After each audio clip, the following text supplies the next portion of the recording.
Steam hacks nobody tells you about in 2026. So in here, the very first thing would be actually managing any of your games in your wish list, right? So if there are multiple games that you want to download and you cannot you do not have the enough budget to download it right now, but you would like to download it on the future, then what you can actually do is simply add them on your wish list, right? So after getting in your wish list, you can simply click on your wish list. Here you'll be able to see all of it. So just like this, currently here you can see it has 40% off. If it gets any more discounts, then you will actually be notified by Steam that they are getting this percent discount, and from there you'll actually be able to afford that exact game in the discounted prices, right? So that would be one of the thing.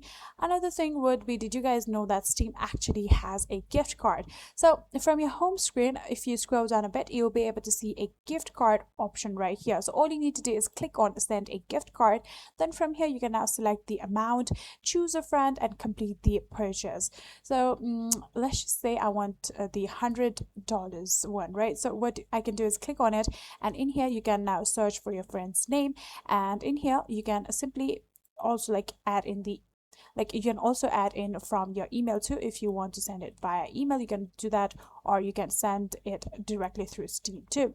So after doing that, you can tap on continue or click on continue. Then you'll be able to pay for it, and when the payment is confirmed, the friend will actually be getting this gift card. So yeah, that is it. That is all of the hacks that nobody actually tells you about Steam in 2026.